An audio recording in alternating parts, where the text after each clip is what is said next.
She offered to help him for free, but what he didn't know was that the doctor treating his PTSD had lost her own husband in combat. And now, both their worlds are about to collide in ways neither of them could have ever imagined. Before we get into the story, comment below where in the world you are watching from today. The afternoon sun filtered through the dusty windows of Thompson's Auto Repair, casting long shadows across the concrete floor. Jake Thompson wiped the sweat from his forehead with the back of his hand, leaving a smudge of grease above his eyebrow. His calloused fingers worked methodically on the old Chevy's engine, finding comfort in the familiar routine of nuts, bolts, and metal. The quiet hum of the shop's fluorescent lights and the occasional clink of tools against metal were the only sounds that filled the space. Jake preferred it this way. The silence helped keep the memories at bay, most of the time. The shop's bell chimed, and quick footsteps echoed through the garage. Jake didn't need to look up to know it was Lily. Her presence always brought a different kind of energy to the otherwise still atmosphere. "Dad!" Lily's voice rang out, full of the enthusiasm that only a 10-year-old could muster after a full day of school. "I got an A on my science project." Jake straightened up from the engine, his joints protesting slightly. He managed a small smile, though it didn't quite reach his eyes. "That's great, sweetheart." He reached for a clean rag to wipe his hands. "Did you remember to thank Mrs. Peterson for helping you with the research?" Lily bounced on her toes, her backpack swinging with the movement. "Yep. And guess what? She said mine was the best in the class." Her eyes sparkled with pride as she set her backpack down and reached for the broom that stood in the corner, part of their daily routine. Jake watched as his daughter began sweeping, her small hands gripping the oversized broom with determination. She hummed, while she worked, a habit that reminded him so much of her mother, it made his chest ache. "The floor's not going anywhere, Lily Pad," he said softly, using the nickname that had stuck since she was a toddler. "Take it easy." She slowed her pace but continued humming, working her way around the various tools and parts scattered across the floor. Jake turned back to the engine, but his focus had shifted. The familiar weight of responsibility pressed down on his shoulders. The constant awareness that he wasn't doing enough, wasn't being enough. A sudden clatter made Jake jump, his heart racing as his body instinctively tensed. It was just a wrench Lily had accidentally knocked over, but his mind had already transported him elsewhere, to a place of explosions and chaos. His hands gripped the edge of the car, knuckles white as he fought to stay present. "Sorry, Dad." Lily's voice cut through the fog, anchoring him back to reality. "I didn't mean to." Jake forced himself to take a deep breath, then another. "It's okay," he managed, though his voice was rougher than before. Just be careful." Lily's face fell slightly, recognizing the change in her father's demeanor. She picked up the wrench carefully and placed it back on the workbench, her movements deliberately quiet now. The humming had stopped. They worked in silence for the next hour, Jake focusing on the engine while Lily tidied up the shop. It was their routine, comfortable in its familiarity, but heavy with all the things left unsaid. As the day began to wind down, Jake closed up the shop, double-checking the locks while Lily waited patiently by his truck. The drive home was quiet, punctuated only by Lily's occasional comments about school and friends, conversations that Jake acknowledged with nods and brief responses. At home, Jake heated up leftover casserole for dinner, another one from their elderly neighbor, Mrs. Martinez, who seemed determined to keep them well fed. Lily chatted about her upcoming school play while they ate, but Jake found himself struggling to follow her words. His mind kept drifting, fragments of memories mixing with present moments. After helping Lily with her homework and making sure she was settled in bed, Jake found himself alone in the kitchen. He pulled a beer from the fridge and sat heavily at the kitchen table, his body feeling twice its age. His eyes fell on the photograph propped against the windowsill. Sarah's smile beamed back at him, frozen in time. She looked so alive in that picture, taken at the beach during their last vacation together. Her hair was windblown, her eyes crinkled with laughter as she held a 3-year-old Lily in her arms. Jake took a long pull from his beer, the cool liquid doing little to ease the tightness in his throat. The guilt rose up like a physical thing, threatening to choke him. He should have been there when the accident happened. Should have answered his phone when Sarah called, instead of being caught up in his own problems at the shop. The kitchen grew darker as night settled in, but Jake didn't bother turning on the lights. He sat there, lost in thoughts of Sarah, of the war, of all the ways he was failing their daughter. Lily deserved better than a father who flinched at loud noises, who couldn't even properly celebrate her achievements because he was too trapped in his own head. Outside, crickets began their nightly chorus. A dog barked somewhere in the distance. Jake stared out the window, watching as the last traces of daylight faded from the sky. The darkness seemed to mirror the heaviness in his chest, the constant weight of wondering if he would ever find his way back to the man he used to be, the man Sarah had loved, the father Lily deserved. The beer had grown warm in his hand, barely touched. In the quiet of the kitchen, surrounded by shadows, Jake Thompson sat alone with his thoughts, the question echoing in his mind, would he ever get better? The night offered no answers, only the steady tick of the clock and the weight of memories he couldn't escape. The morning sun beat down on the weathered sign of Thompson's Auto Repair. Jake moved through his morning routine with mechanical precision, checking his schedule and organizing his tools. The familiar scent of motor oil and metal hung in the air, a constant companion in his daily life. The sound of tires crunching on gravel caught his attention. Through the open garage door, he watched a navy blue sedan pull up, its engine making an unmistakable clicking sound that spoke of trouble with the timing belt. Jake straightened up, wiping his hands on the red shop rag tucked into his back pocket. A woman stepped out of the car, her brown hair falling just past her shoulders.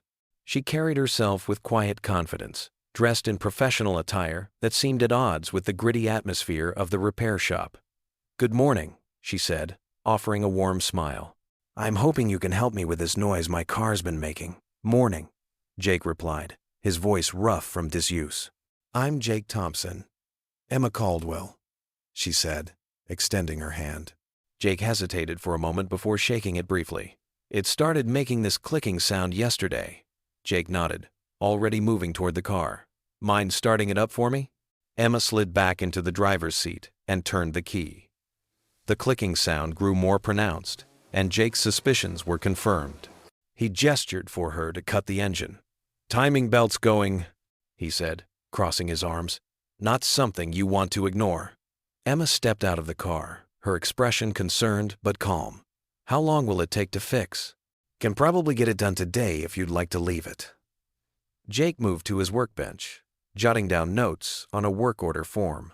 "You'll need a ride, though." "That's no problem. I can walk to my office. It's just a few blocks away at the medical center." Jake's hand paused momentarily over the paper. He'd heard about the medical center's new psychiatric wing, but he'd made a point of avoiding that part of town. "I could give you a call when it's ready," he offered, keeping his eyes on the form. "That would be perfect." Emma watched him work, her gaze thoughtful. "You know, I've heard quite a bit about you from some of the veterans in town." Jake's shoulders tensed slightly. He focused on writing down the details of the repair, trying to maintain his composure. "Small town," he muttered. "Indeed," Emma agreed softly. "They speak highly of your work. Many of them trust you with their vehicles."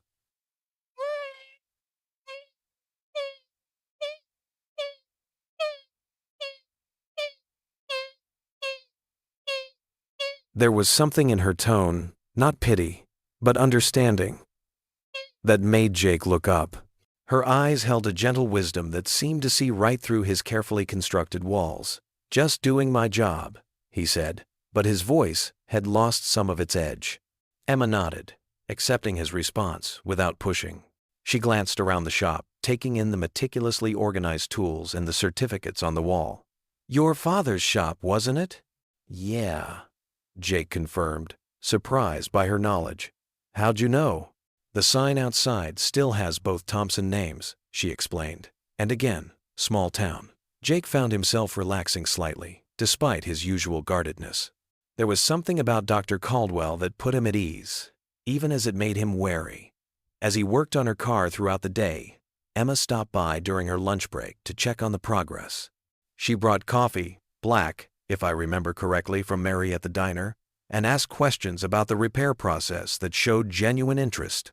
When she returned in the late afternoon to pick up her car, Jake had just finished the final checks. The engine purred smoothly now, the clicking completely gone. "Good as new," he said, closing the hood. "Should last you a good long while now." Emma smiled, reaching for her purse. "Thank you, Jake. I really appreciate the quick work." She paused, then reached into her jacket pocket. "Before I forget." She pulled out a simple white business card and held it out to him. Jake stared at it, making no move to take it. "I run a program at the medical center," she explained quietly. "It's specifically for veterans dealing with PTSD. No charge for their services." Jake's jaw tightened. You don't need to decide anything right now," Emma interrupted gently. "Just take the card. If you ever want to talk about anything, my door is always open." Jake stood frozen for a moment, then slowly reached out and took the card. The paper felt heavy in his hands, weighted with implications he wasn't ready to face. Emma paid for the repair and thanked him again. As she got into her car, she turned back one last time. "The offer stands, Jake, whenever you're ready." He watched her drive away, the business card still in his hand. The late afternoon sun cast long shadows across the shop floor, and for the first time in a long while, Jake felt something shift inside him, a tiny crack in the walls he'd built so carefully around himself. He looked down at the card, Dr. Emma Caldwell's name printed in simple black letters. His first instinct was to throw it away, to reject the help she offered. But something stopped him. Maybe it was the genuine kindness in her eyes, or the way she'd spoken to him like a person rather than a problem to be fixed. Instead of tossing the card, Jake slipped it into his wallet, telling himself he was just being polite. But as he returned to his work, her words echoed in his mind. "Whenever you're ready." Morning sunlight streamed through the kitchen window, casting warm patches across the worn wooden table where Jake and Lily sat having breakfast. Jake stirred his coffee absently, watching the dark liquid swirl. The business card Emma had given him yesterday felt like it was burning a hole in his wallet. Lily munched on her cereal, her spoon clinking against the bowl in the quiet kitchen. She glanced up at her father, noting the distant look in his eyes. One she knew all too well. "Dad?" she asked, breaking the silence. Jake looked up from his coffee. "Yeah, sweetheart?" "You know Sarah from my class?" Lily pushed her cereal around the bowl. "Her parents were having trouble last year. They were fighting a lot." Jake nodded, though his mind was still half elsewhere. "That right?" "Yeah." Lily took another bite of cereal. But then her mom and dad started going to this person who helps people talk about their feelings. Sarah says they're much better now. They even went to the school play together last month. Jake's hand tightened around his coffee mug. He knew what Lily was trying to do. She was smart, too smart sometimes. The weight of Emma's business card seemed to grow heavier in his back pocket. "That's good for them," he said quietly, not meeting Lily's hopeful gaze. Lily pressed on, her voice gentle but determined. "Sarah says her dad was scared to go at first. He didn't want to talk to anybody either." She paused, pushing her empty bowl away. "But he did it anyway, because he loved them." The words hit Jake like a physical blow.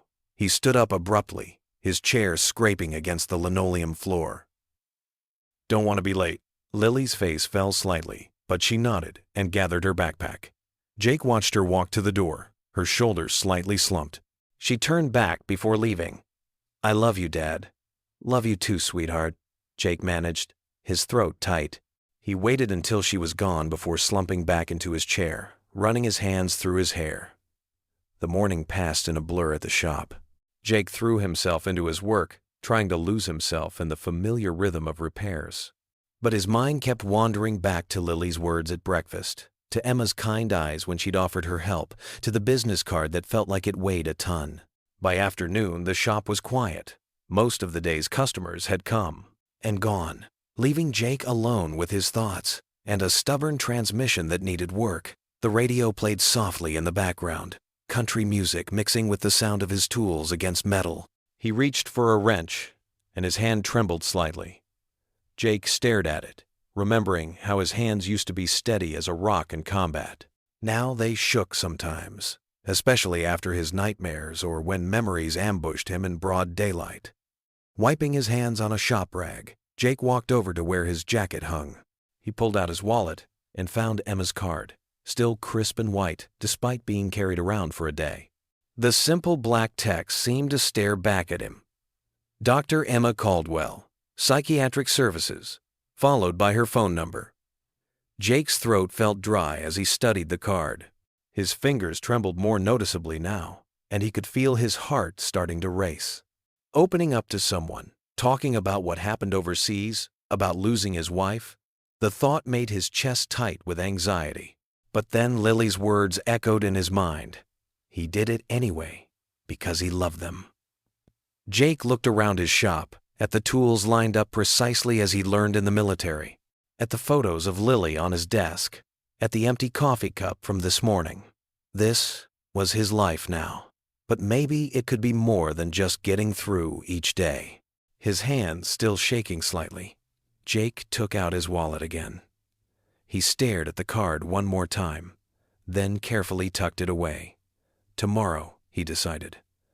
Tomorrow, he would call. It wasn't a solution, Jake knew that. It wasn't even a promise that things would get better.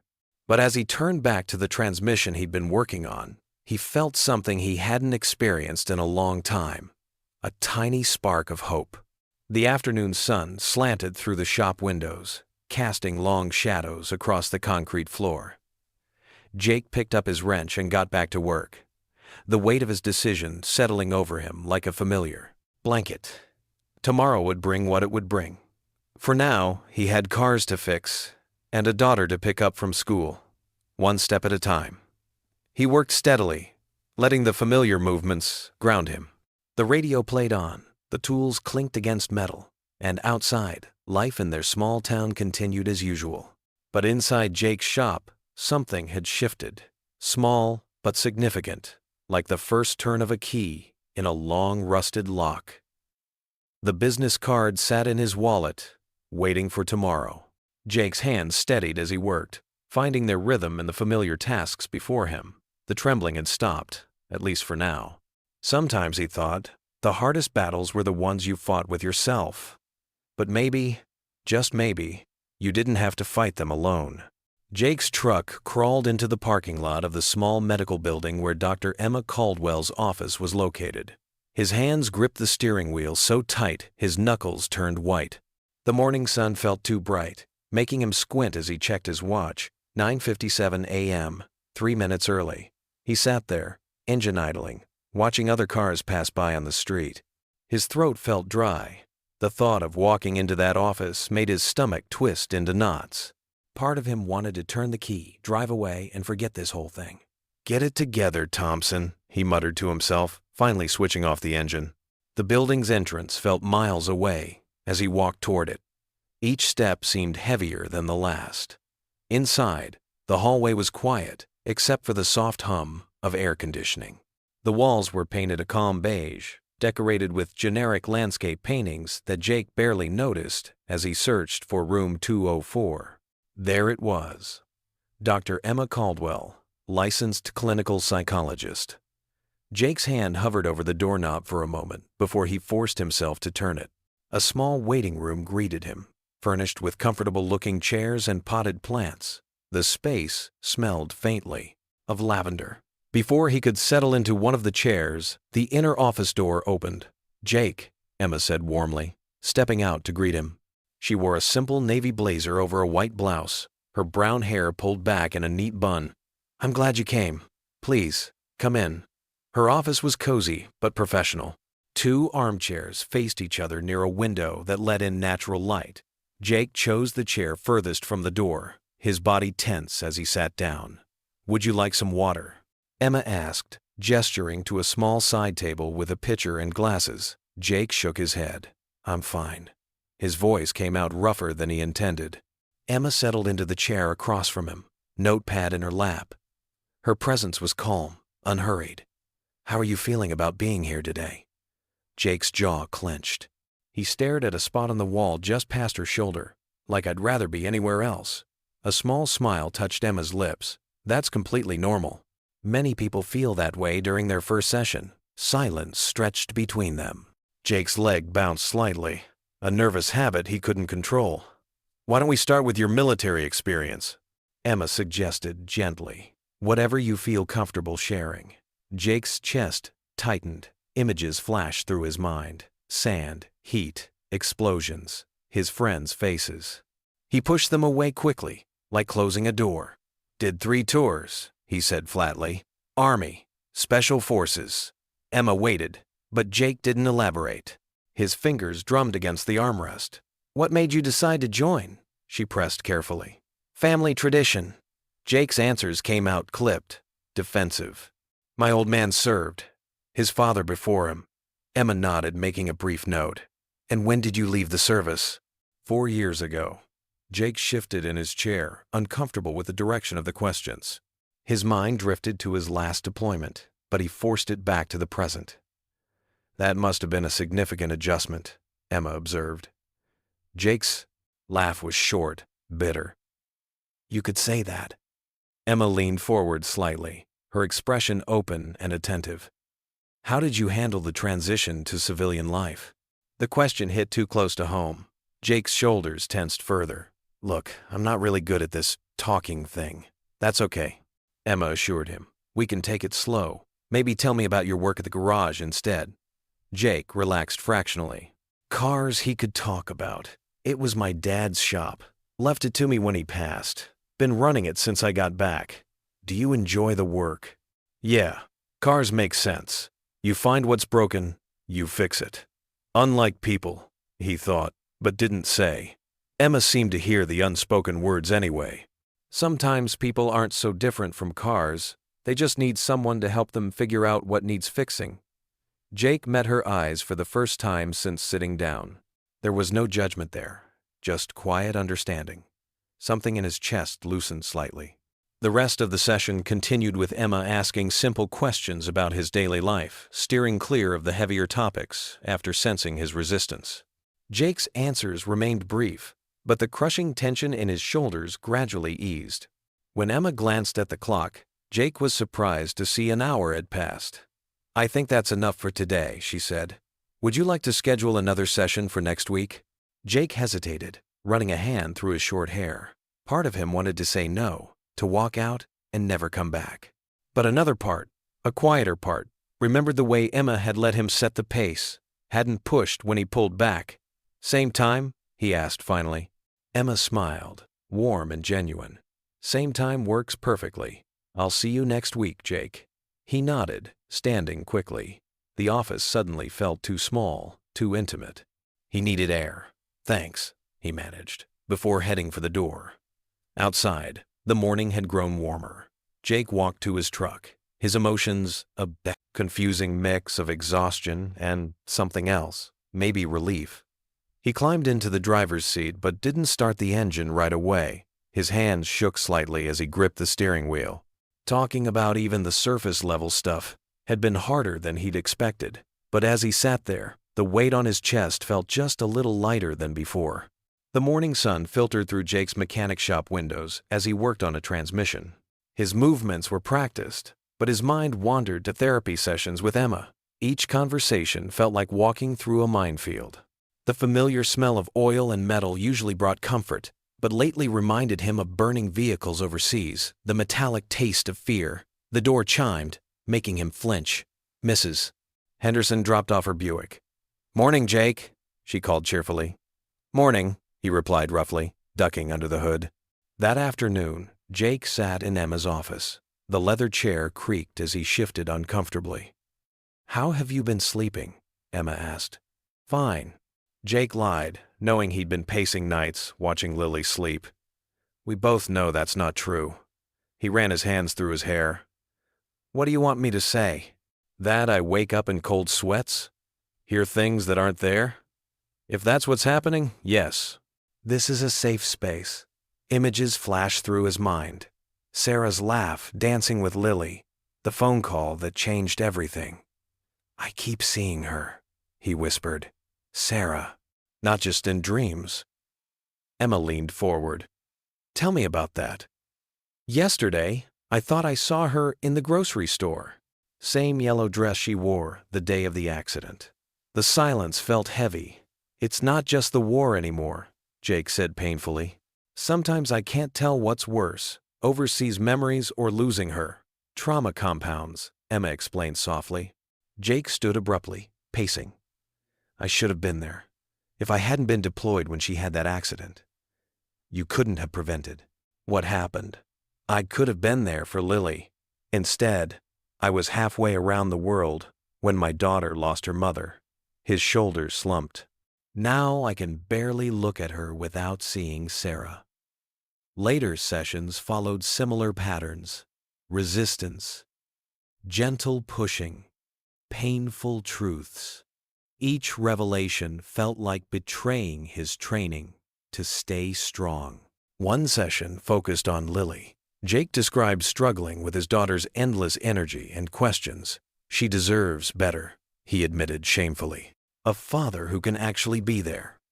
You are there, working on yourself. That matters. But guilt surrounded him like a wall. That evening, Jake pulled into his driveway, drained. The porch light glowed through gathering dusk. The screen door burst open. Lily bounded out, clutching paper. Daddy, look what I made. Her eyes sparkled as she thrust the drawing toward him. Jake tried focusing, but colors swam. His head was full of therapy conversations, stirred memories. He felt familiar chest tightness, scattering thoughts. That's nice, sweetheart, he managed, forcing a smile. Lily's face fell, sensing his distance. That's you, and me, and... She trailed off, finger hovering over yellow crayon hair. Jake's throat constricted. Thank you, it's beautiful. Go start homework. Lily nodded, enthusiasm dimmed, disappearing inside. Jake sank into a kitchen chair. The drawing showed 3 stick figures against blue sky, flowers surrounding their house. The yellow-haired figure smiled like Sarah used to. Shame washed over him. His daughter had reached out, and he couldn't give her attention. The weight of failing as a father pressed down, making breathing difficult. The kitchen clock ticked loudly as Jake stared at the crayon family, reminded of everything lost and everything he was failing to be. The late afternoon sun cast long shadows through Emma's office windows as Jake settled into the familiar leather chair. His hands fidgeted with the worn baseball cap he always carried, a nervous habit he developed over the years. The room felt different today, somehow smaller and more intimate than during their previous sessions. Emma sat across from him, her notepad balanced on her knee. She wore a simple navy sweater, and her kind eyes watched him with patient understanding. The silence between them stretched, but it wasn't uncomfortable anymore. How are you feeling today, Jake? Emma's voice was gentle, carrying none of the clinical detachment he'd expected from therapists. Jake took a deep breath, his chest tight with the weight of words he'd never spoken aloud. I've been thinking a lot about Sarah, he said, his voice barely above a whisper. The name of his late wife felt foreign on his tongue after years of avoiding it. Emma leaned forward slightly, her presence encouraging but not intrusive. Would you like to tell me about her? Jake's fingers tightened around the cap. She was everything to me. He swallowed hard, fighting against the familiar burn in his throat. The accident happened on a Tuesday, just a regular Tuesday. The memory washed over him like a cold wave. She was picking up groceries. I was supposed to do it, but I was too caught up fixing Mrs. Henderson's transmission. His voice cracked. If I had done what I was supposed to do. Jake. Emma's voice was soft but firm. You couldn't have known what would happen that day, but I should have been there. The words burst from him with unexpected force. I was always there before, during deployments, watching out for my unit. But the one time it really mattered, the one person who needed me most. He dropped his head, unable to continue. The silence that followed was heavy with unspoken grief. When Jake finally looked up, he saw something in Emma's eyes he hadn't noticed before. Not just understanding, but recognition. Sometimes, Emma began, her voice carrying a different quality now. Life takes from us in ways we can never prepare for. She paused, seeming to weigh her next words carefully. I understand the guilt you're carrying, Jake. I carry my own. Jake's attention sharpened, sensing a shift in their dynamic. My husband was a soldier, Emma continued, her professional demeanor softening slightly. He died in combat 5 years ago. The revelation hit Jake like a physical blow. He studied her face, seeing for the first time the shadow of loss that mirrored his own. I didn't know. It's not something I usually share with patients, Emma acknowledged. But I want you to understand that when I say I know what you're going through, I truly do. Jake sat back, processing this new information. The woman who had been helping him navigate his own darkness had walked through similar shadows. How do you, he struggled to find the right words, how do you keep going? Emma's smile was gentle, but tinged with sadness. One day at a time. And by remembering that helping others heal helps me heal too. She straightened in her chair. The guilt you feel about Sarah, it's natural, but it's not what she would want for you. Jake felt tears threatening to spill. I see her in Lily's eyes sometimes, he admitted, and it kills me that I can't be the father she deserves because I'm so broken. You're not broken, Jake. Emma's voice was firm.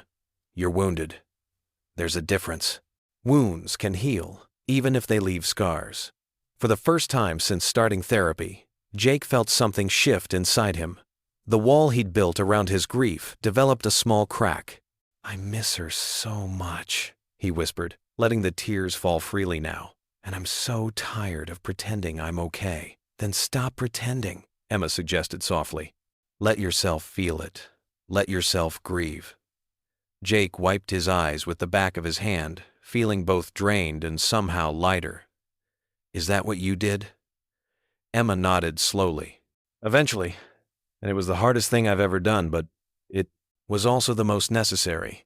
The rest of the session passed in a blur of honest conversation and shared understanding. When it was time to leave, Jake stood up feeling different, raw and vulnerable, but also strangely hopeful.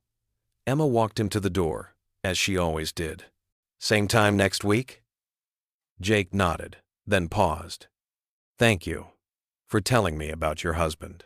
I know that couldn't have been easy. Sometimes the hardest things to share are the ones that matter most, Emma replied. Outside, Jake stood in the cool evening air, taking deep breaths. The sun was setting, painting the sky in shades of orange and purple. For the first time in years, he felt a connection with someone who truly understood his pain. The weight on his chest, while still there, felt a little more bearable. He looked up at the darkening sky, thinking about Sarah, about Emma's husband, about all the losses that shape who we become. The wind rustled through nearby trees, and Jake felt an unexpected sense of peace wash over him. He wasn't alone in his struggle anymore, and somehow that made all the difference. The morning sun streamed through the kitchen window as Jake stood at the counter making breakfast. The gentle sizzle of eggs in the pan filled the quiet space. Lily sat at the table, her math homework spread out before her, pencil tapping against her chin as she worked through a problem. Jake glanced at his daughter, his heart swelling with a mix of love and lingering guilt.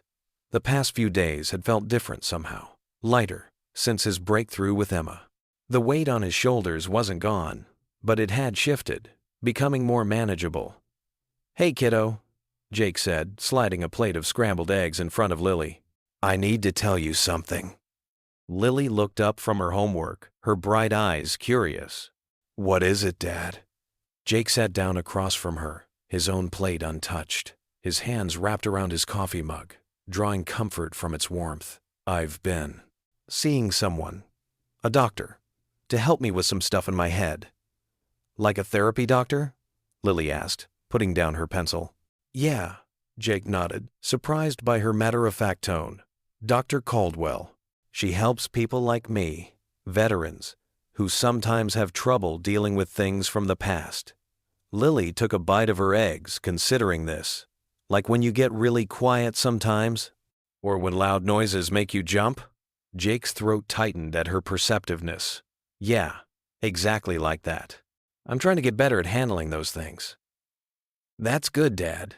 Lily said with a small smile. Mrs. Peterson says getting help is brave. Tommy's mom goes to therapy too, and she seems happier now. Jake reached across the table and squeezed her hand, amazed by her simple acceptance. Thanks for understanding, sweetie. At the shop that day, Jake noticed small differences in how he approached his work. When Mr. Henderson came in complaining about his transmission for the third time that week, Jake didn't feel the usual surge of irritation. Instead, he found himself explaining the problem patiently, walking the elderly man through the repairs needed. During his lunch break, Jake sat in his office, looking at the family photo on his desk.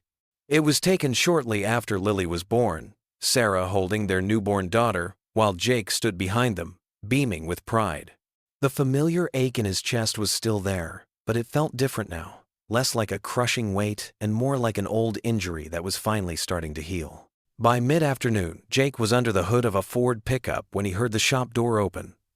"Be with you in a minute," he called out, finishing up the adjustment he was making. "No rush," came the response, and Jake recognized Mrs. Martinez's voice.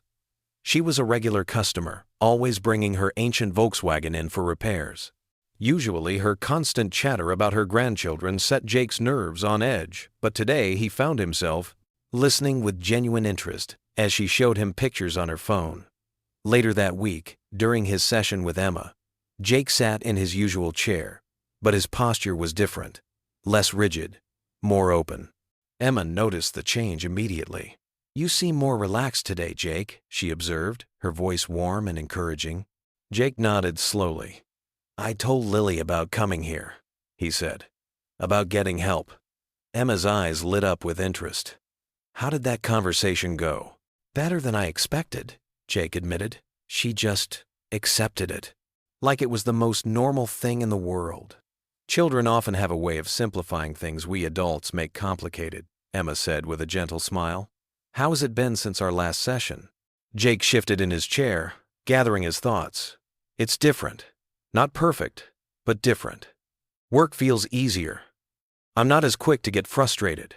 But—" He paused, struggling to find the right words. "But," Emma prompted softly. "But sometimes I feel guilty about feeling better," Jake confessed. "Like I'm betraying Sarah's memory by not carrying all that pain anymore." Emma leaned forward slightly. "Jake, healing doesn't mean forgetting. It doesn't mean loving any less. It means learning to carry your memories in a way that doesn't break you." Jake absorbed her words, feeling their truth, but still wrestling with doubt. "I know that. In my head, I know that. But sometimes your heart needs more time to catch up," Emma finished for him. "That's perfectly normal. Healing isn't linear, Jake. There will be good days and hard days. What matters is that you're moving forward, even if it's just small steps." Jake nodded, running a hand through his hair. "Yeah, small steps," he echoed. The phrase felt right, fitting for the subtle changes he'd noticed in himself lately. As their session drew to a close, Emma stood up. "You're doing good work here, Jake. It's okay to acknowledge that, to feel proud of your progress." Jake got up from his chair, feeling both encouraged and uncertain. The familiar mix of emotions swirled in his chest. Hope mingled with fear, progress shadowed by doubt. "Remember," Emma said as he reached for the door handle, "healing isn't about erasing the past. It's about learning to live with it in a way that lets you move forward." Jake stepped out into the afternoon sunshine, Emma's words echoing in his mind as he walked to his truck. The key felt solid in his hand as he started the engine, and as he pulled out of the parking lot, he thought about all the small victories of the past few days, telling Lily about therapy, being more patient at work, allowing himself moments of peace without immediate guilt. The road stretched ahead of him as he drove home, and for the first time in a long while, Jake felt like he might actually be heading somewhere better, even if he couldn't quite see the destination yet. The autumn fair buzzed with life in Willow Creek's town square. Colorful banners fluttered in the breeze, and the scent of cotton candy and caramel apples wafted through the air. Jake walked beside Lily, his hands stuffed in his jacket pockets, trying to focus on his daughter's excitement rather than the press of people around them. "Can we try the ring toss, Dad?" Lily tugged at his sleeve, pointing to a booth decorated with stuffed animals. Her eyes sparkled with hope, reminding Jake so much of her mother that it made his chest ache. "Sure, sweetheart." Jake managed a small smile, following her through the crowd. The fair had been Lily's idea. She'd brought home a flyer from school and wouldn't stop talking about it. Despite his reservations about crowded places, Jake couldn't bring himself to disappoint her. Lily tossed rings at bottles while Jake stood back watching. He'd been doing better lately, thanks to his sessions with Emma. The techniques she'd taught him for staying grounded were helping. Deep breaths. Focus on the present. Notice 5 things you can see. A stuffed penguin, Lily's purple sweater, the wooden booth, cotton candy machine, the setting sun. "I did it!" Lily's voice pulled him from his mental exercise. She held up a small teddy bear, beaming with pride. "Look, Dad. That's great, kiddo." Jake felt himself relaxing slightly. Maybe this wasn't so bad after all. They wandered through the fair, stopping at different booths. Jake even found himself enjoying some moments, watching Lily's face light up at each new discovery. The knot in his stomach began to loosen. Then it happened. A truck backfired nearby, the sound like a gunshot cracking through the evening air. Jake's world tilted sideways. The fair disappeared, replaced by dust and sand and the echo of gunfire. His heart hammered against his ribs, and sweat broke out on his forehead. "Not here. Not now. Dad?" Lily's voice seemed to come from far away. "Are you okay?" Another bang, someone dropping a metal trash can, and Jake flinched violently. His breathing came in short, sharp gasps. The crowd pressed in around him, too close, too loud. He could smell gunpowder and blood, could hear the shouts of his fellow soldiers. "Dad, please." Lily touched his arm, and Jake jerked away instinctively. "Don't." The word came out as a harsh bark. He saw Lily step back, hurt and confusion written across her face, but he couldn't stop himself. Just stay back." People were staring now. Jake could feel their eyes on him, judging, pitying. The world spun faster. Memories and reality blending together in a nauseating spiral. He had to get out. Had to escape. "I'm sorry," he muttered, already backing away. "I can't. I have to. Dad, wait." Lily called after him, but Jake was already moving, pushing through the crowd, desperate to get away from the noise, the people, the memories. He stumbled through the fairground, barely aware of where he was going. His daughter's hurt expression burned in his mind, mixing with fragments of combat memories. The sound of his boots on the pavement became the thunder of explosions. Every shadow held potential threats. Somehow, he made it to his shop. The familiar smell of oil and metal helped anchor him slightly, but the shame and guilt were overwhelming. He'd failed her. Again. After all the progress he'd made in therapy, after all Emma's help, he'd fallen apart in front of everyone. In front of his daughter. Jake's hands shook as he fumbled with his keys, finally managing to unlock the door. The shop was dark and quiet, a stark contrast to the chaos of the fair. He didn't bother with the lights, preferring the shadows that matched his mood. Sinking onto the old chair behind his desk, Jake buried his face in his hands. Emma's business card sat on the desk, where he'd left it earlier that day. He should call her. She'd told him to reach out if he ever had an episode, had made him promise not to isolate himself. Jake picked up his phone, staring at the screen. Emma's number was right there, just a few taps away. She would understand. She would know what to say, how to help him process what had happened. But shame kept his fingers frozen. How could he face her after this? He'd been doing so well, making real progress. Now it felt like he was back at square one, as broken and lost as ever. The phone felt heavy in his hand as he set it back down without making the call. In the darkness of his shop, surrounded by the ghosts of his failures, Jake sat alone, the weight of his setback crushing down on him. The tools and cars he usually found comfort in now seemed to mock him, reminders of a normal life he couldn't seem to hold on to. His daughter's scared face flashed through his mind again. He'd promised himself he wouldn't let his trauma affect her, wouldn't let her see him like that. Now he'd broken that promise in the worst possible way, pushing her away when she only wanted to help. Jake reached for the phone again, then pulled his hand back. Emma's card seemed to stare at him, accusingly, from the desk. He remained frozen in his chair, caught between the need for help and the paralysis of shame, unsure how to bridge the gap between where he was and where he needed to be. Jake sat in his truck outside Emma's office, his fingers drumming nervously on the steering wheel. The morning sun cast long shadows across the parking lot, and a cool breeze rustled through the trees. He'd spent the past 3 days holed up in his shop, barely speaking to anyone, even Lily. His phone felt heavy in his hand as he dialed Emma's number. Each ring made his heart beat faster, and he almost hung up twice before her warm voice answered. Dr. Caldwell speaking. Emma? Jake's voice came out rougher than he intended. It's Jake Thompson.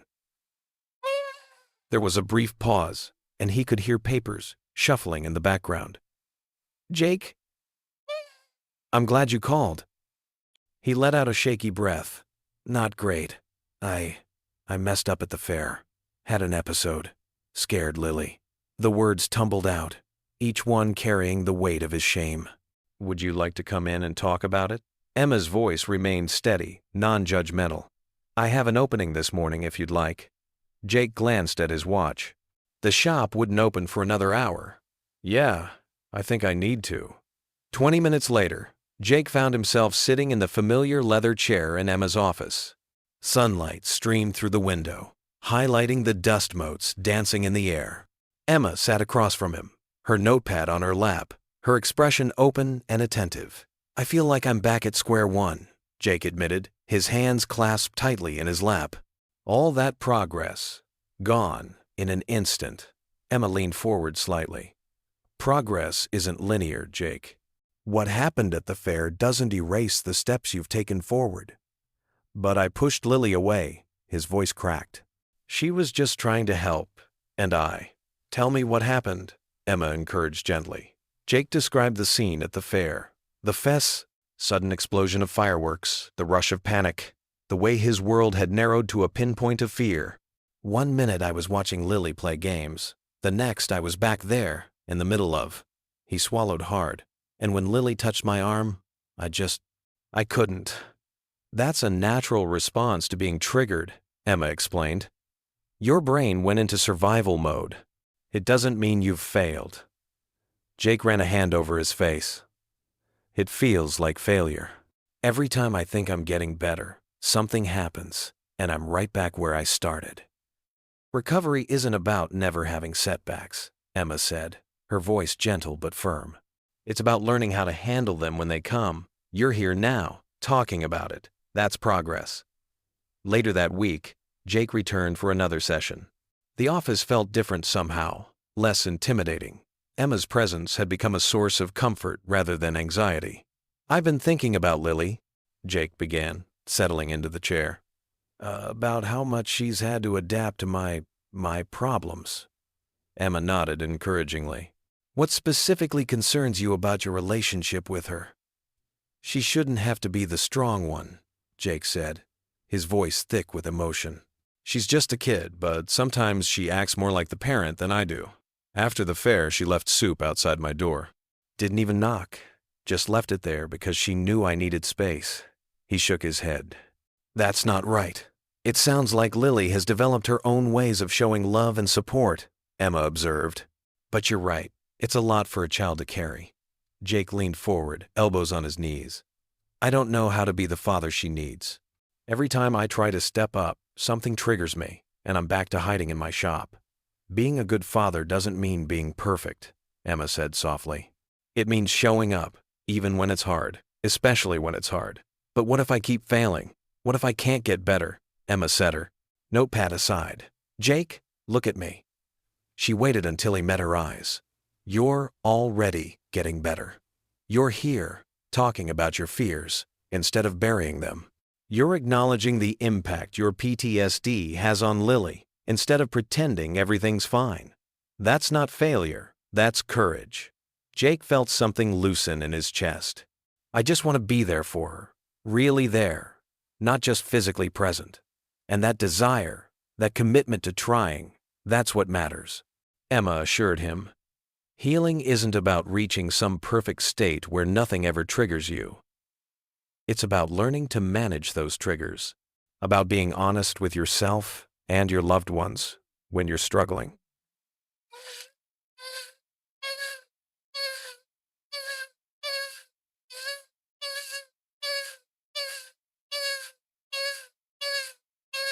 They spent the rest of the session discussing practical strategies for communicating with Lily, ways to explain his PTSD in terms she could understand, and techniques for grounding himself when triggers arose.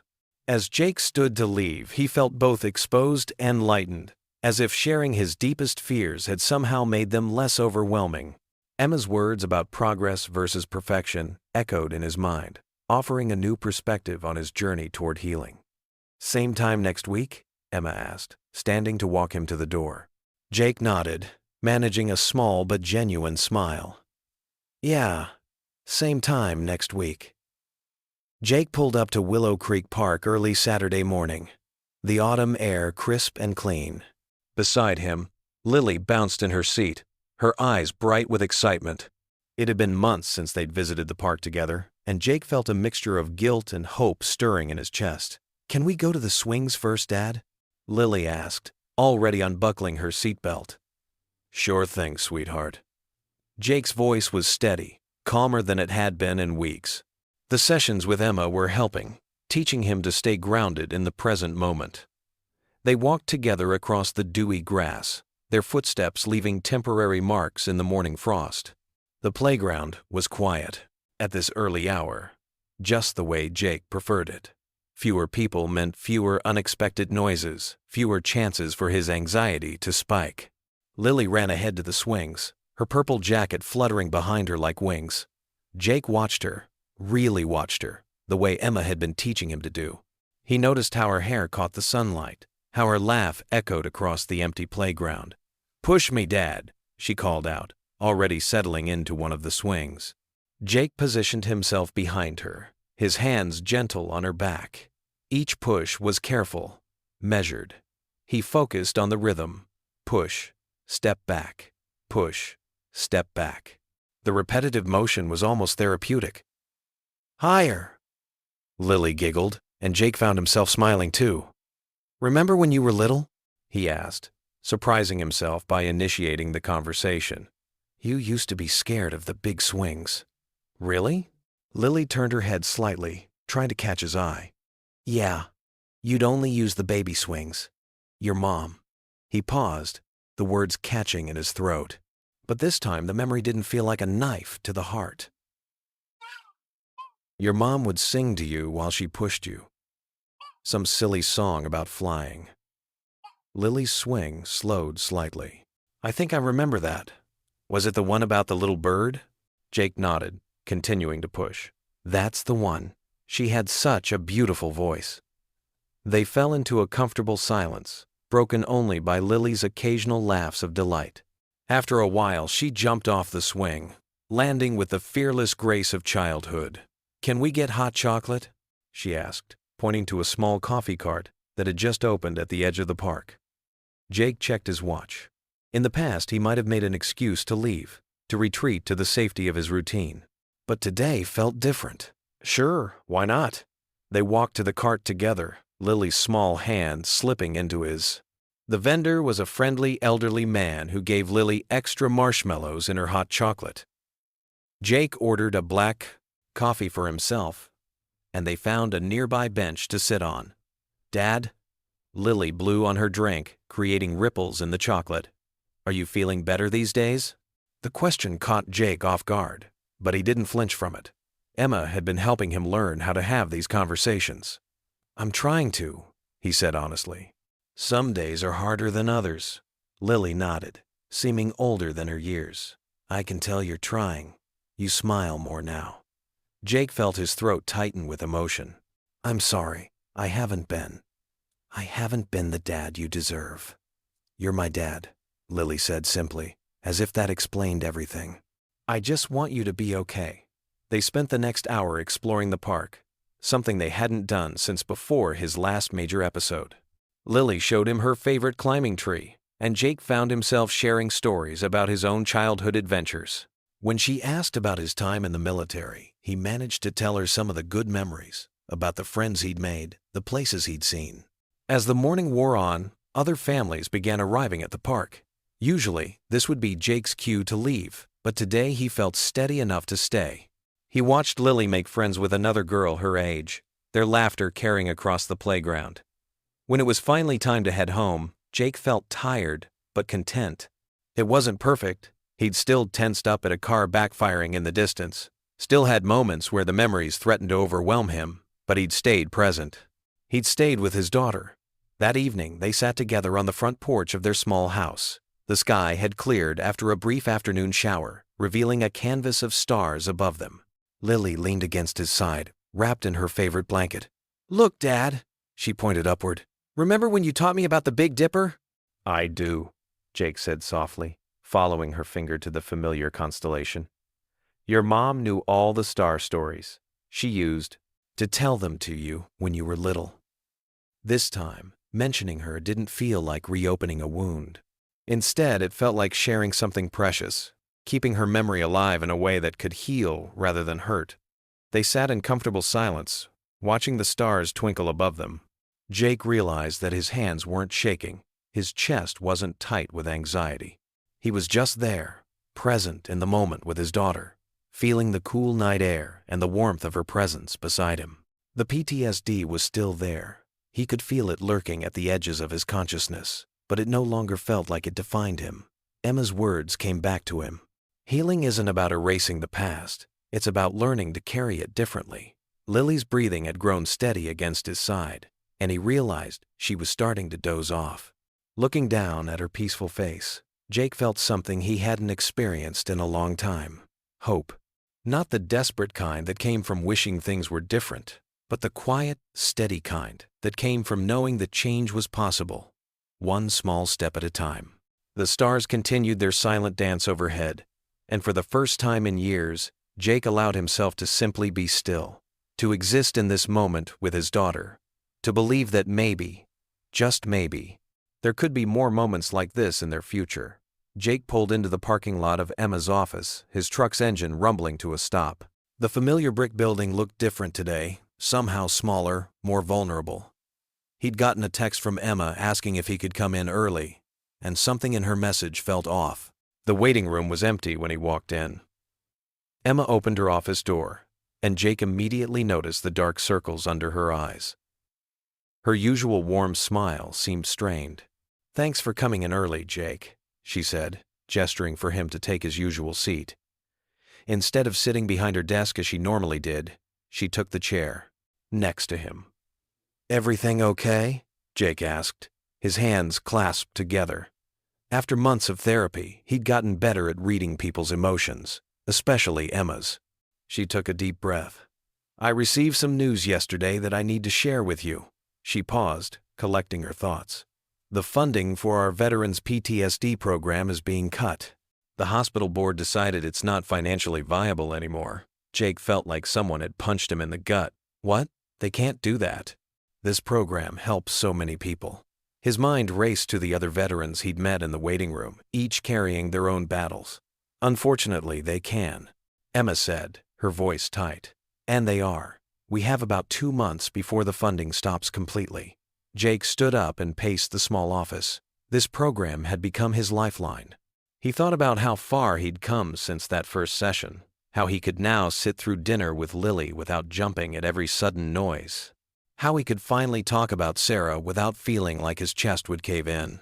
"There has to be something we can do," he said, turning to face Emma. "What about private donations?" Emma's shoulders slumped slightly. "I've been trying, but running a program like this isn't cheap. We need proper facilities, resources, and most importantly, qualified staff who understand trauma." Jake stopped pacing. "Let me help," he said firmly. "I know I'm just a mechanic, but I've got connections in town. My shop's been here for years. People trust me." Emma looked up at him, surprise crossing her face. "Jake, You don't have to. Yes, I do, he interrupted. You've helped me more than you know. And not just me. All of us. We can't let this program die. Emma's eyes welled up with tears, and she quickly wiped them away. I'm sorry, she said, laughing softly. I've been holding this in since yesterday. I didn't know how to tell everyone. Jake sat back down, closer this time. How are you holding up? Really? She shook her head. Honestly, I'm terrified. This program, it's not just about helping veterans. It's my way of honoring David's memory. Her voice caught on her late husband's name. And now I might lose that too. Jake felt a familiar ache in his chest. Not for his own loss this time, but for hers. We'll figure something out, he said firmly. Maybe we could organize a fundraiser? Get the community involved? Emma's eyes lit up slightly. That's not a bad idea. The town has always been supportive of veteran causes. They spent the next hour brainstorming ideas. Jake suggested reaching out to local businesses for sponsorship, while Emma thought about organizing a benefit dinner. As they talked, Jake couldn't help but notice how their usual roles had shifted. For once, he wasn't the one needing support. He was offering it. I could talk to some of the other vets in the program, Jake offered. Maybe get them to share their stories. People need to understand what this program means to us. Emma nodded, making notes on a legal pad. That would be powerful. But Jake, she looked up at him, concern in her eyes. Are you sure you want to take this on? You've made so much progress, but something like this could be stressful. Jake understood her worry. A few months ago, he wouldn't have been able to handle this kind of pressure. But things were different now. I'm sure, he said. Besides, I won't be doing it alone. Their eyes met, and something shifted in the air between them. Emma smiled. A real smile this time, not the strained one from earlier. No, she said softly. You won't be alone. They spent the next few minutes outlining a preliminary plan. Jake would start reaching out to local businesses tomorrow, and Emma would work on getting permits for a community event. As their impromptu meeting wound down, Jake stood to leave. We're going to save this program, he said, his voice firm with conviction. Emma stood too, looking more hopeful than she had when he'd arrived. Thank you, Jake. I don't know what I would have done if... Hey, Jake interrupted gently. You don't have to thank me. You've done so much for all of us. It's time we return the favor. Standing there in the quiet office, Jake realized something had changed between them. The formal doctor-patient relationship had evolved into something else, and a partnership, a friendship, maybe even. He pushed that thought aside. Right now, they had work to do. They had a program to save. The community center buzzed with activity as Jake helped set up tables for the fundraiser. Streamers in soft blues and greens hung from the ceiling, and handmade posters lined the walls. Each one told a different veteran story. Not the war stories, but the stories of coming home, of healing, of finding hope again. These look great, Emma said, walking up beside him with a stack of programs. Her eyes sparkled with excitement, though Jake could still see the worry lines around them. Lily's artwork really brings them to life. Jake nodded, pride warming his chest. His daughter had spent hours drawing illustrations for the posters, adding splashes of color to the veterans' stories. She hasn't stopped talking about it for days. People from town started filtering in, familiar faces from the auto shop, parents from Lily's school, veterans Jake recognized from group therapy. Each person carried something: homemade dishes for the potluck, items for the silent auction, or envelopes with donations. Mrs. Henderson, who owned the local diner, wheeled in a cart loaded with her famous apple pies. "These'll fetch a good price at the auction," she said with a wink. "Nobody leaves my pies on the table." The local hardware store owner, Bill Matthews, arrived with a brand new tool set for the auction. "Figured some handy veteran might put these to good use," he said, setting them on the display table. Jake's throat tightened as he watched more people arrive. He'd lived in this town for years, but had always kept to himself, convinced that nobody could understand what he was going through. Now, seeing everyone come together like this, he felt something shift inside him. Lily darted between the tables, arranging flowers in mason jars. "Dad," she called out, "come see what Mr. Peterson brought." The old farmer had donated several gift baskets of fresh produce and homemade preserves. "My wife's special recipe," he said, pointing to the strawberry jam. "Been in her family for generations." Emma took the stage as the evening began, her voice clear and steady as she addressed the crowd. "Thank you all for being here tonight. This program isn't just about therapy. It's about community. It's about showing our veterans that they're not alone, that we stand with them as they heal." Jake watched her from the side of the stage, struck by her passion and strength. She'd built this program from nothing, driven by her own loss and desire to help others. Now, seeing the community rally around her cause, he understood why she'd never given up. The silent auction tables filled with bids. Children played games in the corner while their parents chatted and shared food. Veterans who usually kept to themselves were opening up, sharing stories over coffee and Mrs. Henderson's pie. "This is amazing," Emma said softly, joining Jake by the window. "I never expected such a turnout." "People care," Jake replied. "Maybe we just needed to give them a chance to show it." A young veteran Jake recognized from group therapy approached them, his wife and young son in tow. "Dr. Caldwell, I just wanted to say, this program, it saved my life. My family's life." His wife squeezed his hand, tears in her eyes. Throughout the evening, more stories emerged. Veterans spoke of dark times and healing moments. Families shared their journeys. The walls Jake had built around himself continued to crumble as he realized how many others understood his struggles. Lily appeared at his side, tugging his sleeve. "Dad, come see. We've raised so much money already." The donation board showed numbers far beyond what they'd hoped for. Local businesses had stepped up with matching donations, and individual contributions kept coming in. As the event wound down, Jake found himself standing next to Emma at the entrance, watching people leave with leftover food and auction items. The warmth of community still filled the air, along with the promise of something new beginning. "We did it," Emma said, her smile reaching her eyes for the first time in weeks. Jake looked at her, really looked at her, and saw not just his therapist, but a partner who had helped him find his way back to life. Together, they'd created something meaningful, something that would help others find their path to healing. The last rays of sunset filtered through the windows, casting a golden glow over the community center.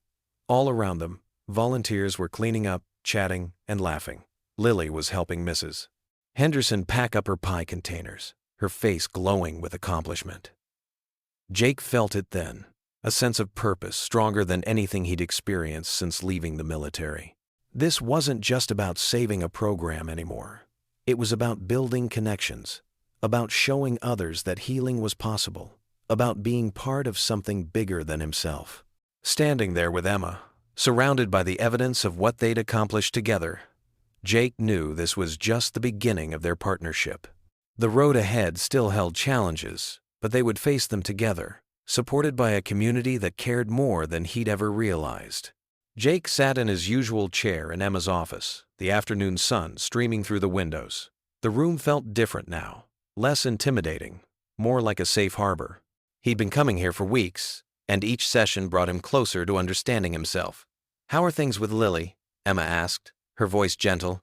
Jake's lips curved into a small smile. "Better. Last night, we made dinner together. Actually cooked, not just heated something up." He paused, remembering how Lily had stood on her tiptoes to reach the counter, determined to help cut the vegetables. "She told me about her science project. The whole time, I was present, really there with her." Emma nodded encouragingly. "That's significant progress, Jake. How did it feel like?" Jake searched for the words. "Like I was finally being the father she deserves." We laughed when I burned the garlic bread. Before, something like that would have sent me spiraling, thinking about all my failures. But this time, we just opened the windows and made jokes about it. The session continued, and Jake found himself opening up about memories he'd kept locked away. He talked about teaching Lily to ride a bike when she was younger, how his hands had shaken as he held the seat, terrified she'd fall. But she hadn't fallen. She'd pedaled away, laughing with pure joy. "I missed so many moments like that," Jake admitted, his voice thick with emotion. "Being trapped in my own head, I missed seeing her grow up. But you're here now," Emma reminded him. "That's what matters to Lily." After the session, Jake drove to the elementary school to pick up Lily. He watched her bounce down the steps, her backpack almost as big as she was. She climbed into the car, immediately launching into a story about her day. And then, in art class, Mrs. Peterson let us use watercolors. Lily's eyes lit up as she described her painting. "I made one for you, Dad. It's of our house, but I made the sky purple because why not?" Jake chuckled, feeling warmth spread through his chest. Purple sky, huh? That's creative thinking. At home, they settled into their new routine. Jake helped Lily with her homework, actually paying attention instead of just going through the motions. When she struggled with a math problem, he sat patiently with her, working it out step by step. "Remember what we talked about?" he said gently. "Sometimes the hardest problems just need to be broken down into smaller pieces." Lily looked up at him, her eyes wise beyond her years. "Like how you're getting better? Little by little?" Jake's breath caught in his throat. He reached out and squeezed her hand. "Yeah, sweetheart. Exactly like that." Later that evening, Jake found himself looking at old photos, something he'd avoided for years. Each image of his late wife used to feel like a knife to his heart. But now, sitting with Lily on the couch, the pain was different. Still there, but softer somehow. "Mom was really pretty," Lily said, pointing to a photo of their wedding day.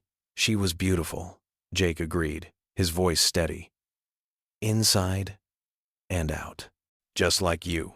They continued flipping through the album, sharing memories and stories. Jake found himself telling Lily things he'd never shared before. Funny stories about when he and her mother first met, about their first apartment together, about the day they brought Lily home from the hospital. The next day's therapy session was particularly intense. Jake talked about the accident that took his wife's life, about the guilt he'd carried for not being there, about how he'd shut down emotionally afterward.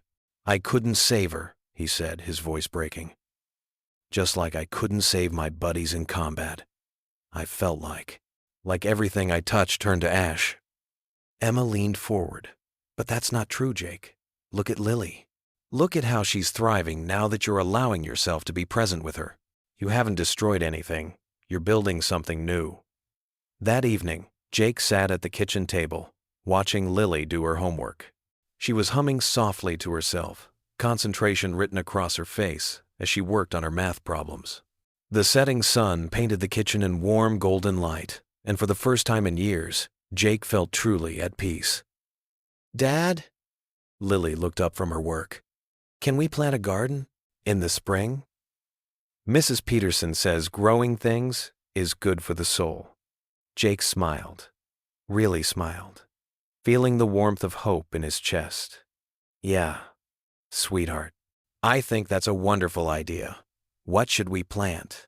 As Lily launched into an excited description of all the flowers and vegetables she wanted to grow, Jake felt something shift inside him. The weight of grief and trauma was still there, but it no longer defined him. He was learning to carry it differently, to make room for joy alongside the pain. "And we can plant Mom's favorite flowers too," Lily added softly. "The purple ones." Jake reached across the table and took her hand. "That's perfect, Lily. We'll make it beautiful, together." Jake sat in his usual chair in Emma's office, the afternoon sun streaming through the windows. The room felt different now, less intimidating, more like a safe harbor. He'd been coming here for weeks, and each session seemed to bring him closer to understanding himself. "How are things with Lily?" Emma asked, her voice gentle. A small smile crossed Jake's face. "Better. Last night we made dinner together. Actually cooked, not just microwaved something." He paused, his eyes softening at the memory. She wanted to learn how to make her mother's lasagna recipe. Emma leaned forward slightly in her chair. That must have been emotional for you both. It was. Jake's fingers drummed lightly on the armrest, but not in the way I expected. For the first time, talking about Sarah felt okay, different, like I could remember the good things without drowning in the loss. Emma nodded, her eyes showing understanding. She was quiet for a moment, then said, I know that feeling. When my husband David died, I couldn't even look at his favorite coffee mug for months. Jake looked up, surprised by her openness. Usually, Emma kept their sessions focused on him. This felt different. How did you... He hesitated, choosing his words carefully.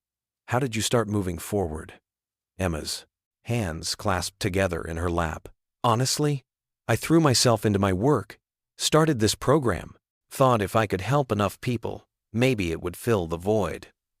She gave a small, sad laugh.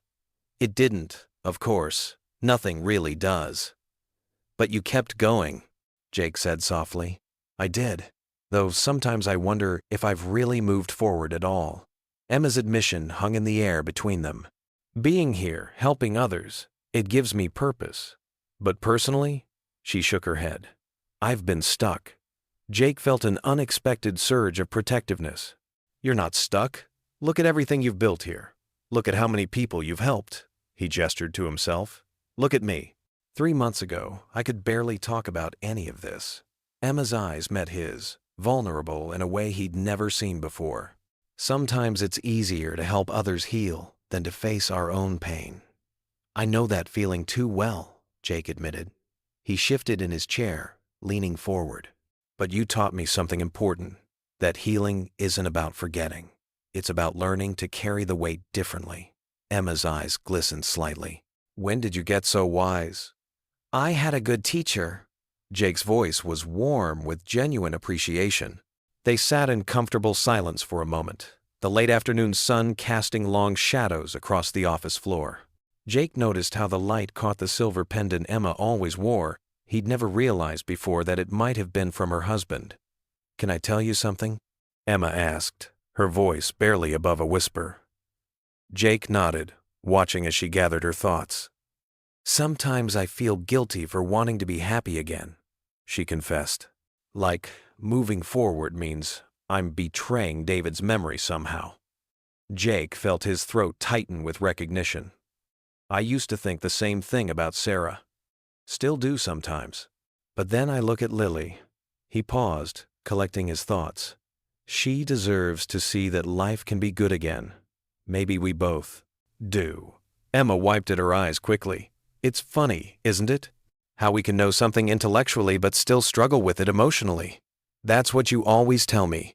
Healing isn't linear. Jake smiled slightly. Maybe you should take your own advice sometimes. Emma laughed softly, the sound brightening the room. Maybe I should. Thank you, Jake said after a moment, for trusting me with this. For everything, really. Thank you for reminding me that vulnerability goes both ways, Emma replied. Sometimes the therapist needs reminding too. They shared a look of deep understanding, one that spoke of shared pain, but also shared hope. Jake felt something shift inside him, a recognition that healing wasn't just about processing trauma or managing PTSD. It was about opening your heart to new possibilities, even when it scared you. The silence between them was comfortable, filled with unspoken understanding. Outside, a bird sang, its melody drifting through the window. Jake realized that for the first time in years, he felt truly present in a moment, not haunted by the past or anxious about the future. Emma glanced at the clock on her desk, then back at Jake. Her eyes were clearer now, though still soft with emotion. Our time is almost up. Jake nodded, but neither of them moved immediately. There was something precious about this moment of shared vulnerability, this mutual understanding that had grown between them. It wasn't just about therapy anymore. It was about two people who had found an unexpected connection through their shared experiences of loss and healing. As Jake stood to leave, he felt lighter somehow, not because his burdens had disappeared, but because he now knew with certainty that he wasn't carrying them alone. He saw the same knowledge reflected in Emma's eyes, a recognition that sometimes The best healing happens when we allow ourselves to be both strong and vulnerable, both helper and helped. Jake stared at the email on his send phone screen, his hand trembling slightly. The message was from his old squad leader, inviting him to a unit reunion next weekend. His stomach tightened as memories flooded back, some good, many painful. In his mechanic shop, the familiar smell of oil and metal usually brought comfort, but now it felt suffocating. He set down the wrench he'd been holding and wiped his greasy hands on a nearby rag, trying to steady his breathing. Later that day, during his session with Emma, Jake sat in his usual spot, the invitation weighing heavily on his mind. "I got an email today," he said, his voice quieter than usual. "From my old unit. They're having a reunion." Emma watched him carefully, noting the tension in his shoulders. "How do you feel about that?" Jake ran a hand through his hair, a nervous habit he'd developed. Honestly, terrified. But also, he paused, searching for the right words. Maybe a little curious? "Tell me more about that curiosity," Emma encouraged, her voice steady and reassuring. "Some of these guys, we went through hell together." Jake's eyes fixed on a point somewhere beyond the office walls. "There's Martinez, who saved my life in Kandahar. Thompson, who used to make us laugh even on the worst days. I haven't seen them since." His voice trailed off. "Since you came home," Emma finished softly. Jake nodded. "I've been avoiding them, avoiding everything from that time. But lately, I've been thinking maybe running isn't the answer anymore." Emma leaned forward slightly. "What makes you say that?" "Working with you, I've learned that facing things head-on, it's hard, but it helps." He met her eyes. "Like when we talked about Sarah's death, I thought avoiding those memories would make the pain less, but it just made everything worse." The reunion could be an opportunity to confront some of those memories in a controlled environment. "But Jake," she added, her expression serious, "you need to be prepared for the gripped emotions it might bring up." "I know." Jake's fingers drummed nervously on the armrest. "What if I have another episode? What if I can't handle it?" "You're not the same person you were when you first walked into my office," Emma reminded him. "You have tools now. You know how to ground yourself, how to manage triggers." Jake thought about the breathing exercises they'd practiced, the coping strategies they'd developed. "Would you—" He hesitated, then continued. "Would you be available that day? By phone, I mean. Just in case?" "Of course," Emma replied without hesitation. "Day or night." The next few days passed in a blur of preparation. Jake worked on his cars, trying to keep his hands busy and his mind focused. Lily noticed his distraction and offered her own form of support, leaving little encouraging notes in his lunchbox and giving him extra tight hugs before school. The morning of the reunion arrived crisp and clear. Jake stood in front of his mirror, adjusting the collar of his shirt. His reflection showed a man different from the one who'd first sought Emma's help. There was still worry in his eyes, but also determination. The reunion was being held at a local veterans hall, a modest building with American flags flying out front. Jake sat in his truck for several minutes, gripping the steering wheel, using the breathing techniques Emma had taught him. "You can do this," he muttered to himself, echoing words she'd said to him many times. The hall was already half full when he walked in. The familiar faces hit him like a physical force, older now, some with gray hair, but still unmistakably his brothers in arms. Martinez was the first to spot him. "Thompson!" the shorter man called out, making his way through the crowd. "You actually came, you son of a gun." Jake felt his throat tighten as Martinez pulled him into a bear hug. The contact was both comforting and overwhelming. More faces appeared: Wilson, Rodriguez, Stevens, each greeting him with the warmth of shared experience.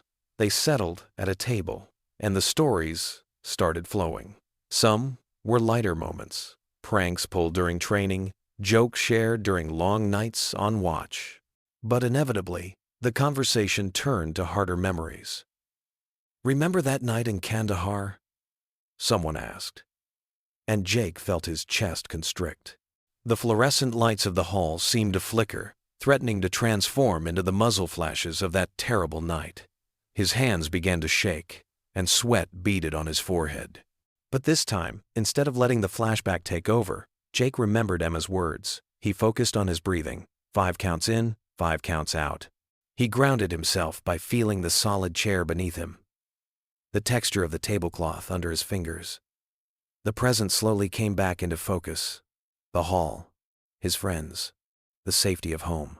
Martinez must have noticed something because he smoothly changed the subject, launching into a story about his kids' latest adventures. Jake shot him a grateful look, appreciating how his old friend still had his back even now. As the afternoon wore on, Jake found himself relaxing more. Yes, there were difficult moments, but he was handling them. He was facing his past instead of running from it, and somehow that made it less frightening. Looking around at these men who had shared so much with him, Jake realized something important. They all carried their own battles, their own scars. But they were here, supporting each other, just like they had done in combat. When it was time to leave, the goodbyes were different from the last time they'd parted ways. There were promises to keep in touch, genuine this time. Phone numbers were exchanged, and plans were made for future meetups. Back in his truck, Jake sat quietly for a moment. His hands were steady on the wheel now. The memories were still there, but they felt less like open wounds and more like healing scars.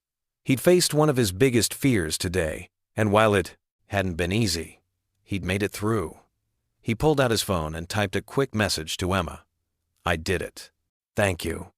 Then he started the engine, ready to head home to Lily and tell her about the brave men and women he'd served with, finally feeling strong enough to share those stories. The morning after the reunion, Jake sat in his kitchen, staring at his untouched coffee. The mug had gone cold hours ago. Sunlight filtered through the window, but he barely noticed it. His mind kept replaying fragments from the previous night. The faces of old comrades, stories of battles fought, memories of those who never made it home. The reunion had started well enough. He'd managed to keep his composure through the initial greetings and small talk. But then someone had shown a video compilation, complete with explosions and gunfire from their time overseas. The sounds had triggered something deep inside him, sending him spiraling into a panic attack right there in front of everyone. Jake pushed back from the table, his chair scraping against the floor. He couldn't shake the shame of breaking down in front of his old unit. These were men he'd served with, fought alongside, and now they'd seen him at his weakest. The thought made his chest tighten. His phone buzzed for the 3rd time that morning. Emma's name flashed on the screen. He let it go to voicemail, just like the previous calls. She'd been there last night, had helped him through the worst of the panic attack, but now he couldn't bear to face her. The concern in her eyes, the gentleness of her touch, too much. It all felt like too much. Lily's footsteps echoed down the hallway. "Dad?"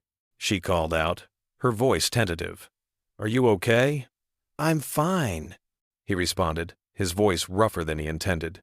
Just give me some space, honey." He heard her hesitate outside the kitchen door, then slowly retreat. The guilt of pushing her away added another layer to his already overwhelming shame. Hours passed. Jake moved from the kitchen to his bedroom, drawing the curtains tight against the afternoon sun. His phone continued to buzz periodically. Emma, Lily's school, even some of his old unit members checking in. He ignored them all. The darkness in his room matched his mood. Every time he closed his eyes, the memories came rushing back, not just from the reunion, but from his time in service. The explosions, the screams, the weight of responsibility for his men, it all felt as fresh as if it had happened yesterday. By evening, his isolation had become a fortress. When Lily knocked on his door around dinner time, he couldn't bring himself to answer. "Dad?" Her voice cracked slightly. "I made some sandwiches. Can I bring you one?" "Not hungry," he mumbled, loud enough for her to hear. Just go eat yours." The silence that followed was deafening. He could picture her standing there, hurt and confused, trying to understand why her father had withdrawn so completely. Finally, he heard her soft footsteps moving away. His phone buzzed again.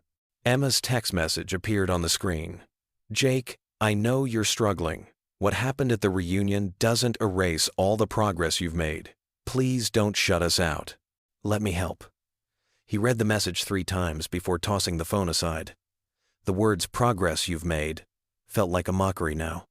What progress? One triggering event, and he was right back where he started, hiding in the dark, unable to face the world. The night grew deeper.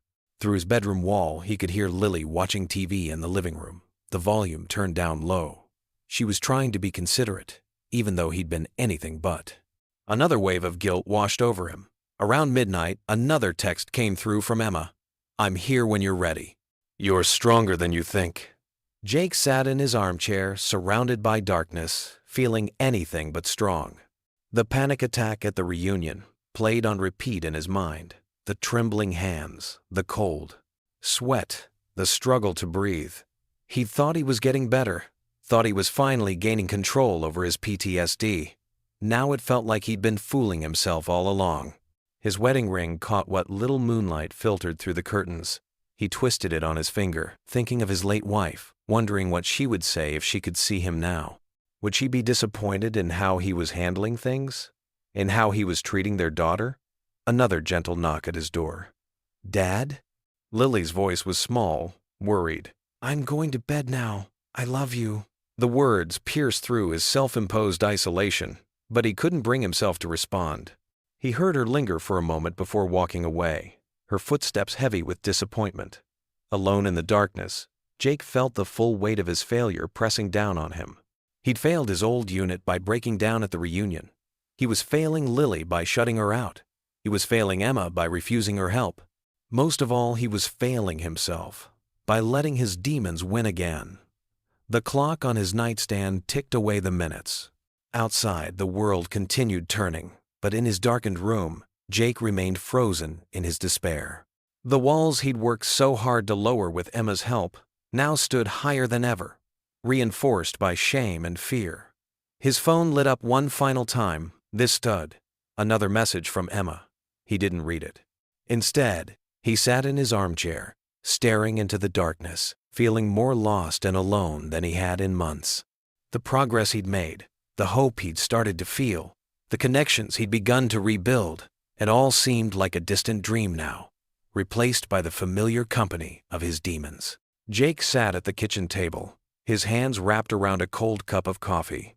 The morning sun cast long shadows across the worn linoleum floor, highlighting the dust particles dancing in the air. His daughter Lily stood in the doorway, her backpack slung over one shoulder, watching him with worried eyes. "Dad?" Her voice was soft, tentative. "Are you okay?" Jake looked up, trying to force a smile that didn't quite reach his eyes. "I'm fine, sweetheart. Just tired."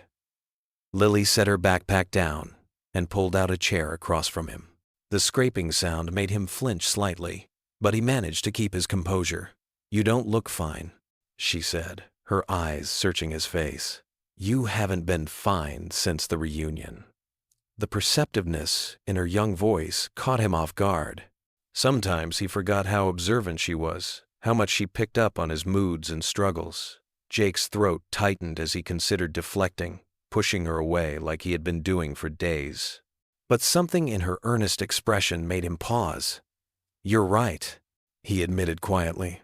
"I haven't been fine." Lily reached across the table and placed her small hand over his.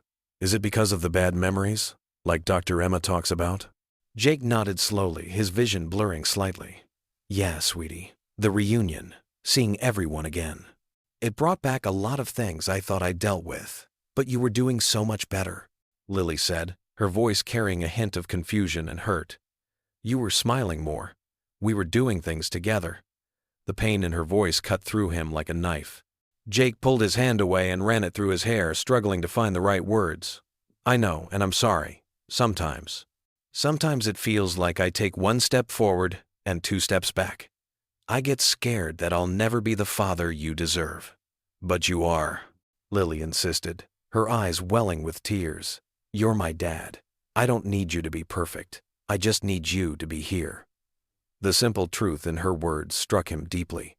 Jake felt something crack inside him, a wall he'd built up starting to crumble. I'm scared, Lily, he admitted, his voice rough with emotion. I'm scared that these memories, these feelings, they'll never go away, that I'll always be broken. Lily got up from her chair and walked around the table. Without hesitation, she wrapped her arms around him in a tight hug. You're not broken, Dad. You're just hurt. And that's okay. We can figure it out together. Jake held his daughter close, feeling the unconditional love in her embrace. For so long, he'd been trying to protect her from his pain, thinking he needed to be strong all the time. But here she was, showing him that real strength sometimes meant being vulnerable. I love you so much, he whispered, his voice thick with emotion. I'm sorry I've been pushing you away. I love you too, Dad, Lily said, her face pressed against his shoulder. And I'm not going anywhere. Neither is Dr. Emma. We both want to help you. At the mention of Emma's name, Jake felt a flutter of shame for how he'd been avoiding her calls. But mixed with the shame was a spark of determination. His daughter's unwavering support and love reminded him why he'd started this journey in the first place. You know what? He said, pulling back slightly to look at Lily's face. You're right. I can't give up now. Not when I've come this far. Lily's face brightened. Really? You'll go back to seeing Dr. Emma? Jake nodded, feeling more certain with each passing moment. Yeah, I will. I need to keep fighting, for both of us. Later that day, Jake sat in Emma's office, the familiar surroundings, both comforting and intimidating. Emma listened patiently as he explained his absence and described the conversation with Lily. It sounds like your daughter has quite a lot of wisdom, Emma said softly, her expression understanding. Jake smiled slightly, thinking of Lily's words. She does. She helped me see that I've been so focused on being perfect that I forgot it's okay to struggle sometimes. As long as I keep trying. That's a powerful realization, Emma noted. What do you want to do with that understanding? Jake sat up straighter in his chair, feeling more focused than he had in days. I want to keep working on myself.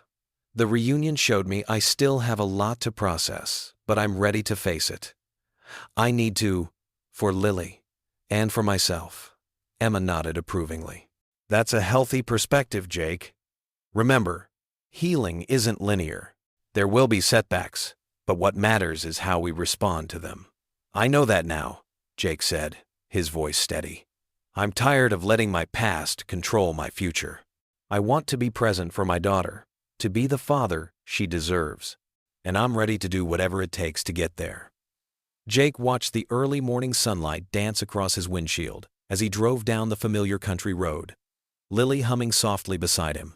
His hands were steady on the steering wheel, a small detail he couldn't help but notice. The tremors that had plagued him for so long were becoming less frequent now.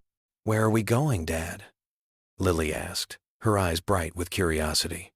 Somewhere special, Jake replied, a gentle smile tugging at his lips. Somewhere your mom and I used to take you when you were little. The old dirt road led them to Highland Point, a peaceful overlook that stretched across the valley. As Jake parked the truck, memories washed over him, not with the usual sting of pain, but with a bittersweet warmth that felt almost healing. They walked together along the well-worn path, their footsteps crunching on fallen leaves. The autumn air was crisp, carrying the scent of pine and earth. Jake watched as Lily ran ahead, her pigtails bouncing with each step, and felt his heart swell with love and gratitude. I remember this place, Lily called out, spinning around with her arms outstretched. Mom used to pack those peanut butter and banana sandwiches, and we'd have picnics right here. Jake nodded, settling down on their old favorite spot, a large, flat rock that overlooked the valley below. That's right. You were probably only 4 or 5 at the time. Lily sat beside him, leaning into his side. Jake wrapped an arm around her shoulders, pulling her close. The contact no longer made him tense or anxious. Instead, it felt natural, right. Tell me more about Mom, Lily said softly. The happy stuff. Jake took a deep breath, feeling the familiar tightness in his chest begin to ease. Well, your mom loved this spot because she said it made her feel like she could see forever. She'd pack those sandwiches, even though I told her peanut butter and banana was a weird combination. Lily giggled. But they're the best. That's exactly what she would say. Jake smiled, the memory warming him. She'd bring her old Polaroid camera too, always wanting to capture every moment. From his jacket pocket, Jake pulled out a slightly worn photograph. It showed a younger version of himself, holding a toddler Lily while his wife Sarah beamed at the camera. The three of them sat on this very same rock, the valley stretching endlessly behind them. I found this the other day, he said, handing it to Lily. Thought you might like to have it. Lily traced the edges of the photograph with gentle fingers. We look so happy. We were, Jake said, his voice steady. And you know what? We can be happy again, just in a different way. It's taken me a long time to understand that. They sat in comfortable silence for a while, watching as clouds drifted lazily across the sky. Jake felt a peace he hadn't experienced in years, like the jagged edges of his grief were finally starting to smooth. Dad? Lily's voice was thoughtful. I'm proud of you. Jake looked down at her, surprised. Proud of me? Why's that? Because you're trying so hard to get better. I know it's not easy, but you're doing it anyway. She squeezed his hand. And I can tell it's working. You smile more now. Jake felt his throat tighten with emotion. I'm trying, kiddo, for both of us. Dr. Emma's helped a lot, hasn't she? She has, Jake agreed. She's helped me understand that it's okay to miss Mom and still move forward. That healing doesn't mean forgetting. Lily nodded wisely. Like how we can make new happy memories here, but still remember the old ones too? Exactly like that. Jake pulled her closer, kissing the top of her head. When did you get so smart? They spent the rest of the morning there, sharing stories and making plans for the future. Lily talked about her upcoming science fair project, and Jake found himself fully engaged, offering suggestions and support. They discussed summer vacation possibilities and even planned to plant a garden in the spring, something Sarah had always wanted to do. Later that afternoon, Jake sat across from Emma in her office. The familiar space felt different now, less clinical and more comforting. Sunlight streamed through the windows, catching the edges of Emma's smile as she listened to Jake recount his morning with Lily. It sounds like a breakthrough moment, Emma said warmly. How did it feel to share those memories with her? Jake leaned back in his chair, considering. It felt right. Like I was finally able to honor Sarah's memory without getting lost in the pain of losing her. Emma nodded encouragingly. That's significant progress, Jake. You've come so far in these past months. The program you've built here, it's changing lives, Jake said earnestly. Not just mine. I see it in the other veterans too. Speaking of the program, Emma began, her eyes lighting up. The funding from the fundraiser has secured us for another year. We're even looking at expanding our services. Jake felt a surge of pride and purpose. Count me in for whatever you need. Maybe I could even speak to some of the newer veterans, share my experience. I think that would be incredibly valuable, Emma agreed. Your journey could give others hope. As they discussed the future of the program, Jake felt a deep sense of contentment settle over him. The weight he'd carried for so long hadn't disappeared entirely, but it had transformed into something manageable, something that no longer threatened to crush him. You know, he said thoughtfully. I used to think healing meant getting back to who I was before everything happened, but that's not it at all, is it? Emma shook her head. What do you think it means now? It means learning to be who I am now, scars and all. It means being present for Lily, honoring Sarah's memory, and still being able to look forward to tomorrow. What would you do if you were in their place? Comment your answer below, and let's see how you'd rewrite the ending. If you enjoyed the story of Jake Thompson, I handpicked the next story that you will enjoy. Please don't miss this one. Click here to watch it.